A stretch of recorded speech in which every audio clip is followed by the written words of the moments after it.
안녕하십니까. 4월 21일 김경국TV 시작하겠습니다. 트럼프 대통령이 개인 페이스북에 의미심장한 글과 사진을 올렸습니다. 4월 19일자로 트럼프의 공식 페이스북 페이지 도널드 트럼프 포 프레지던트에 올라온 사진과 글로만 볼 때 다음은 아무리 봐도 북한입니다. 트럼프의 글과 미군의 움직임이 정말로 예사롭지 않은 것 같습니다. 지금 전반적인 정세로 보면 미국은 15개월 동안의 공백을 끝으로 강경 반공주의자인 미셸 박 스틸 전 하원 의원을 주한미국 대사로 지명했습니다. 그리고 중무장한 미국 해병대들은 한국에서 산악훈련을 하고 있다고 노골적으로 SNS에 글을 올리고 있습니다. 이 글 속에는 심지어 북한의 방대한 터널망이라고 북한을 직접 언급하고 있기도 합니다. 여기에 FBI 캐시 파텔 국장이 부정선거 관련자들을 체포한다는 소식까지 전해오고 있습니다. 미셸 박 스틸 자신도 막판 우편 투표 개표에서 밀려 낙선했기 때문에 부정선거에 굉장히 민감한 사람입니다. 이런 미국의 일련의 움직임은 굉장히 잘 짜여진 용이 주도한 움직임으로 보여지고 있습니다. 트럼프 대통령의 페이스북에 올라온 글을 중심으로 북한에 대해 어떤 입장을 취하게 될지 한번 살펴보겠습니다. 트럼프 대통령의 페이스북에 올라온 글과 사진입니다. 미국 해병대는 한국의 캠프 스탠리에서 잔혹한 지하전 능력을 강화하며 전투력을 끌어올리고 있다. 야간 투시 장비와 완전 무장을 갖춘 전술부대는 빛 한 점 없는 좁은 터널 복합 시설을 수색하며 지하 전투에서의 실질적인 살상 능력을 키우고 있다. 이는 단순한 훈련이 아니다. 적들이 요새화된 지하 공간에 숨어 싸우는 전장에서 미국이 맞서게 될 치열한 전투, 특히 북한의 방대한 터널망이나 향후 배치될 어떤 지역에서든 벌어질 전투를 대비하기 위한 것이다.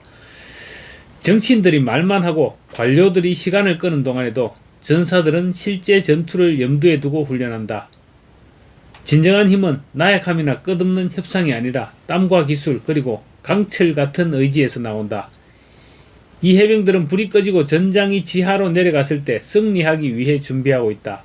미국 군대는 물러서지 않는다. 지배한다. 이런 내용의 글입니다. 어떻습니까? 꼭 북한을 겨냥한 글 같지 않습니까? 트럼프는 지금까지 다음은 쿠바라는 점을 노골적으로 말해왔습니다. 그런데 쿠바는 지금 스스로 무너져서 트럼프에게 사실상 항복 문서를 갖다 바쳤습니다. 아마 이란 전쟁이 끝나면 쿠바 정권도 자동적으로 무너질 것으로 그렇게 보여지고 있습니다. 다급해진 쿠바는 자국에게 강경한 루비오를 건너뛰고 트럼프에게 직접 서한을 전달하려다가 실패하기도 했을 정도로 지금 그렇게 다급한 움직임을 보이고 있습니다. 오늘이나 내일 당장 항복을 한다 해도 하나도 이상할 것이 없는 그런 상황인 것입니다. 그래서 트럼프는 지금 차기와 차차기를 동시에 검토할 것으로 보여집니다. 차차기가 바로 북한인 것입니다. 트럼프는 이란 전쟁을 치르면서 어쩌면 북한에 대해서 상당한 자신감을 가지게 되지 않을까 싶기도 합니다. 이란은 면적이 북한의 13배가 넘습니다. 인구 또한 3배가 넘습니다. 북한이 핵을 가지고 있다고는 하지만 이란의 전력은 북한을 훨씬 능가하는 것으로 분석되고 있습니다. 핵심은 미국이 북한을 손바닥 들여다보듯이 그렇게 보고 있다는 점입니다. 1950년 이후 무려 75년 동안 북한을 연구해왔고 주한미군이 주둔하면서 북한을 끊임없이 또 연구해왔습니다. 한미연합훈련을 통해서 준비해왔고 웬만한 북한의 군사시설은 손바닥처럼 꿰뚫고 있는 것입니다. 유일한 걸림돌이 한국의 피해인데 지금 이재명 정권이 하는 꼴을 보면 한국의 입장은 뒷전으로 밀릴 가능성도 없지 않아 보입니다. 물론 이런 일이 발생해서는 절대로 안 됩니다. 남한이 전쟁에 휘말리기 전에 북한을 단숨에 끝내버린다면 더할 나위 없겠지만 전쟁은 우크라이나나 이란에서 보듯이 전쟁은 참혹할 수밖에 없기 때문에 무조건 피해야 하는 것임은 두말할 필요가 없습니다.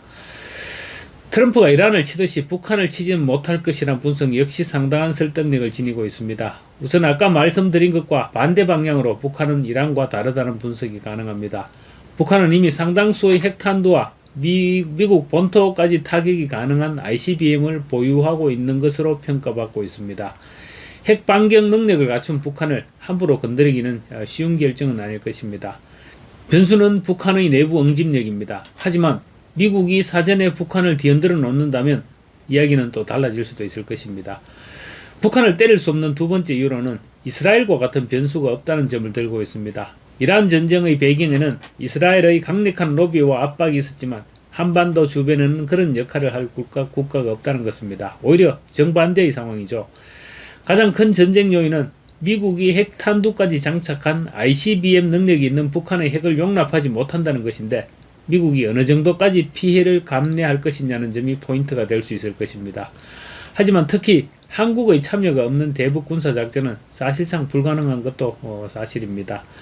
그리고 북한은 러시아와 군사 동맹 관계이며 중국과의 우호 조약도 건재합니다. 미국이 북한을 공격할 경우 중국과 러시아가 군사 개입을 하게 될 것이고, 그렇게 되면 곧바로 3차 대전으로 번지게 될 가능성이 굉장히 농후해집니다. 마지막으로 러시아와 전쟁하고 있는 우크라이나를 지원하고 또 이란과는 직접 전쟁을 치른 미국이 또 다른 전쟁을 치를 여력이 있을까 하는 부분입니다. 미국 국내 여론도 연속되는 전쟁을 그렇게 반기지는 않을 가능성이 높습니다. 이렇게 볼 때 트럼프는 김정은과는 전쟁보다는 우선 조건 없는 대화를 우선적으로 시도할 것으로 보는 것이 순서일 것입니다. 물론 이란과의 전쟁 또한 대화가 결렬되면서 전쟁으로 비화되기는 했지만 북한에 대해서는 전쟁을 결단하기가 거의 쉽지만은 않을 것으로 볼 수 있습니다. 미디어윙 이한우 대표가 북한과 이란의 차이를 비교하면서 미국의 다음 타겟이 과연 북한 김정은이 될 것인지 이런 부분을 분석했습니다.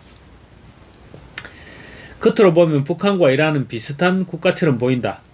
반미적 정치체제, 미사일 개발, 핵 문제, 그리고 강경한 지도자. 그러나 두 나라를 같은 범주로 묶는 분석은 현실을 지나치게 단순화한 것이다.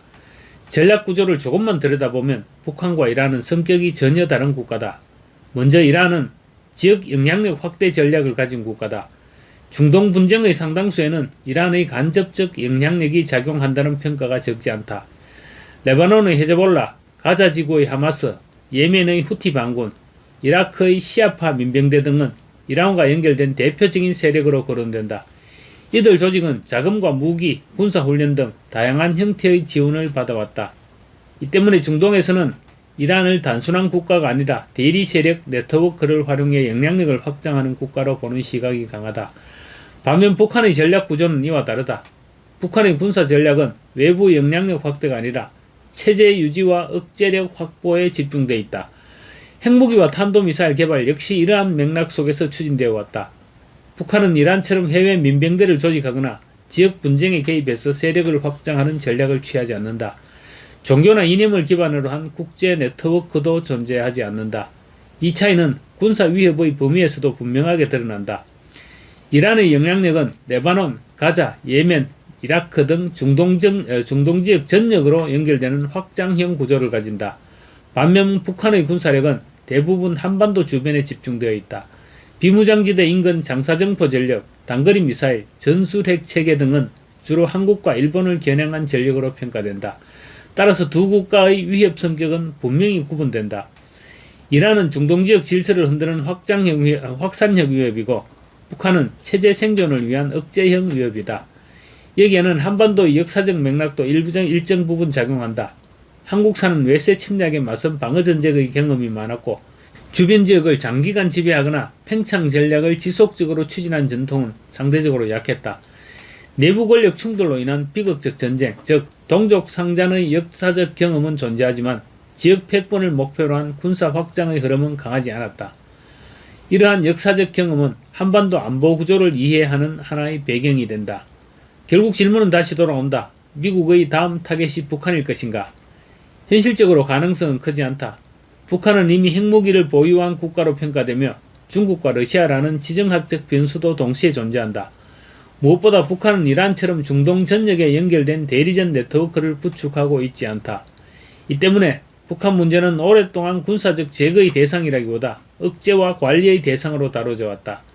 결국 북한과 이란은 겉모습은 비슷해 보일지라도 전략 구조와 위협의 성격이 크게 다른 국가다. 이란은 지역 질서를 흔드는 확산형 국가이고 북한은 체제 생존을 위해 핵 억제력을 구축한 국가다. 두 나라를 같은 위협으로 보는 순간 전략 판단은 흐려진다. 국제 정치는 이미지가 아니라 구조로 움직인다. 북한과 이란의 차이를 이해하는 것이 오늘의 세계 정세를 읽는 출발점이다. 이렇게 적고 있습니다.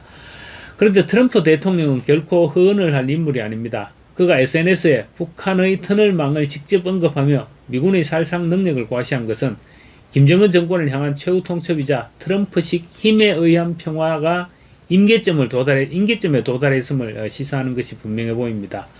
지금 트럼프의 선택지는 명확합니다. 이란 전쟁을 통해 입증된 압도적 무력을 북한에도 적용할 것인지, 아니면 이란과는 다른 북한의 체제 생존형 억제력을 고려해서 고도의 심리전과 봉쇄로 김정은을 대화 테이블로 끌어낼 것인가, 그런 기로에 서 있는 것입니다. 하지만 분명한 사실은 트럼프가 지명한 미셸 박 스틸 대사와 FBI의 움직임이 단순한 외교를 넘어서 부정선거 척결과 강력한 반공망 구축이라는 하나의 거대한 퍼즐로 짜여 있다는 점입니다. 쿠바가 스스로 무너졌듯이 트럼프는 북한 역시 내부로부터 흔들리게 만든 뒤 가장 유리한 시점에 자신의 선택을 내릴 것입니다.